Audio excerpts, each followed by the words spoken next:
Titanicat, written by Marty Crisp, illustrated by Robert Papp.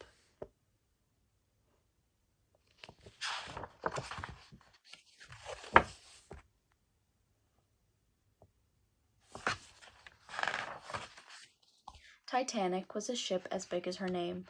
She was 10 stories high and 4 blocks long, a floating city with her own restaurant, post office, library, swimming pool, squash courts, gymnasium, and even a Turkish bath. The new ship carried some of the world's richest people, as well as poor immigrants from Ireland, Sweden, Norway, Croatia, Bulgaria, Portugal, and Syria among its 2,228 passengers and crew.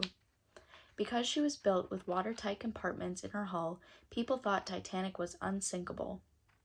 But the huge ocean liner hit an iceberg as she steamed across the North Atlantic on her maiden voyage. It was a moonless night, April 15, 1912, when the ship sank, taking with her some 1,500 people, a fortune in cargo, at least 9 dogs, and just possibly a cat. As far as history was concerned, Titanic's cat, because every ship that sailed in those days had a cat on board, could be counted among the dead. For 80 years, the true fate of the cat was just another on Titanic's unsolved mysteries, resting with the rusting hulk on the ocean floor. Then, in 1985, explorer Robert Ballard discovered the long-lost wreck and new information began surfacing, like this story.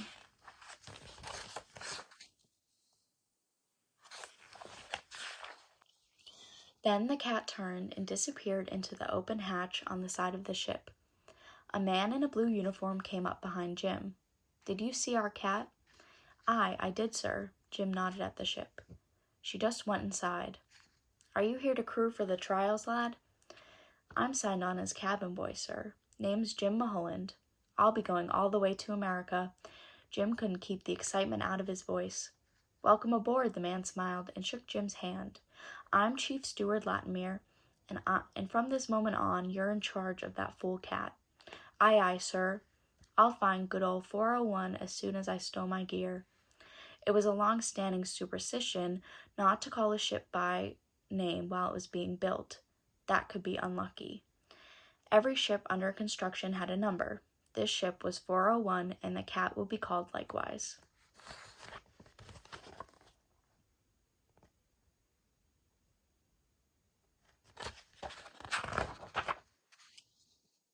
There were a lot of places to look for a cat on a ship 4 city blocks long.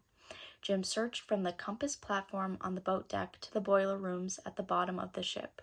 The smell of fresh varnish was strong in the third-class general room, but no cat.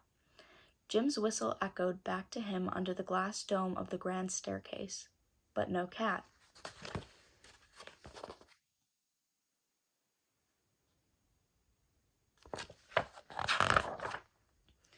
Jim sighed with relief when he finally found the tortoiseshell on B-deck in Café Parisien. Then he saw a kitten beside her. "So you have a family. It's a fine job you've done, little 401.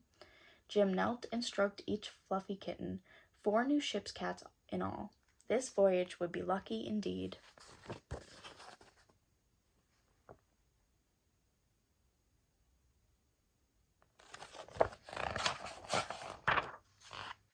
Jim kept the little cat family in a box the next day as he polished chairs on A deck.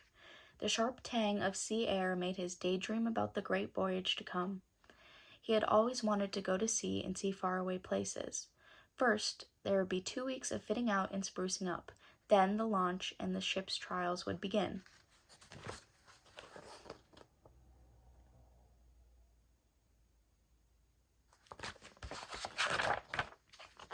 Jim worked hard, keeping the cat family close at hand. Once the ship got moving, he noticed that 401 would slip in and out of the box, putting an end to mice scurrying through the galleys.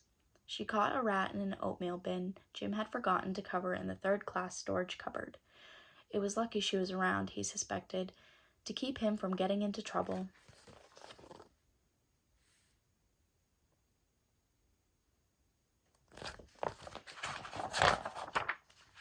Jim filled the water tanks above the porcelain sinks in each third-class stateroom. "Oh, Danny boy, the pipes are calling," he sang as he worked. The kittens frisked to the lilt of the Irish lullaby, and the cat seemed to study Jim as he sang.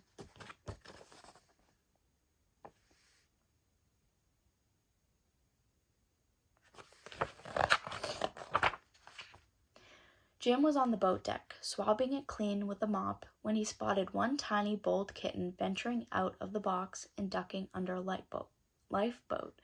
There was no railing where the lifeboats hung. What if the kitten fell overboard? Jim squatted by the lifeboat and used his mop to pull the kitten back to safety. 401 watched it all with her mysterious green eyes. She began licking her baby clean as soon as Jim put it in the box, as if nothing had happened at all. But Jim always heard the rumble of her purr now whenever he came close.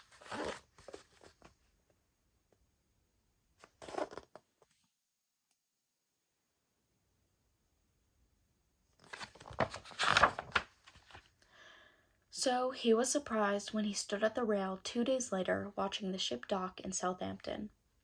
The cat was not at her usual spot beside him. Her kittens were sleeping down below in the box under his bed, as they'd done during the 8 days of practicing stops and turns in night running. "Have you seen 401?" Jim asked the porters and the deckhands. No one had, and the passengers were starting to come aboard. "Have you seen 401?" he asked Mr. Latimer. But the chief steward only shook his head, too busy to answer.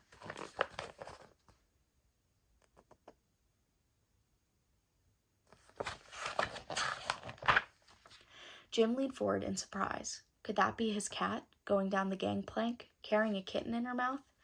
Jim shaded his eyes. It was her. She placed her kitten in a coil of rope on the dock and streaked back into the ship. He could hear her loud meowing, even from here. A meowing cat meant a difficult journey. Jim knew the old sailor's superstition as well as he knew his Dawes Irish lullabies.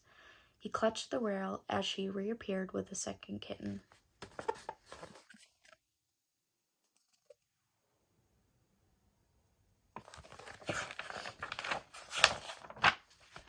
First-class women in silks and furs and third-class men in rough brown wool streamed onto the ship. Jim pushed through the crowd, hurrying down to his berth. Even here, far below deck, he could smell salt water and fish. It was getting close to cast-off time, but the ship couldn't start without her ship's cat. Jim found only one cat. It was the one he'd rescued from under the lifeboat. He picked it up and cradled it. Surely 401 would come back. As he stroked the kitten's fur, he could hear people calling, "Bon voyage! Send me a postcard."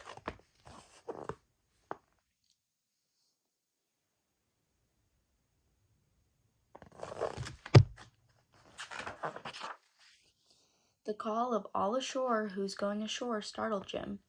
He looked down at the kitten cupped in his hands. There was really no other choice. Jim bounded up the stairs and raced across the deck. "You're going to miss the boat, boy," a crewman called. The gangplank was already being hauled in. Jim clutched the kitten and jumped.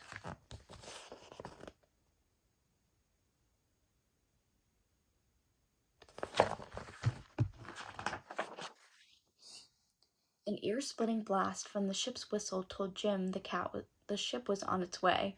It was sailing with the duffel bag and all his gear still on board. He couldn't be crossing the Atlantic after all. He wouldn't be seeing America. "I think you forgot someone," Jim muttered, glowering down at 401. "I hope you're happy. Now look what you've made me do." The cat looked up at him, unblinking. "Well, the Titanic is one ship that doesn't need a fool ship's cat for luck. She's unsinkable, the finest ship ever built." The cat didn't glance up as tugboats pulled the Titanic into Southampton harbor. She was busy licking her kittens.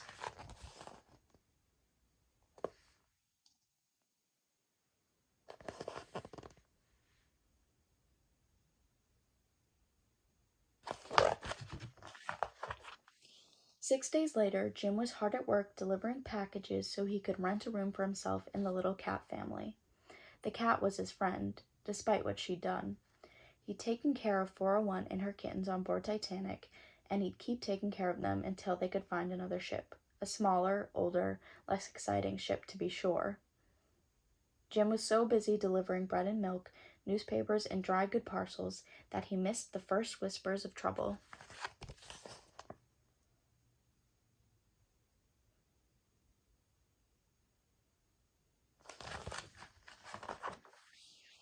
But the whispers soon turned into cries. Jim waited with the crowd in Canute Street, outside the White Star offices.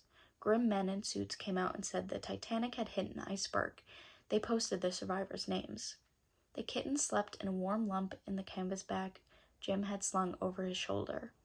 The cat followed close on his heels as he threaded his way through the throng to get a closer look at the list tacked to the door of the White Star Line. One sheet said saved. It was the shortest. The other said missing. Jim's eyes scanned the long columns. His name was there.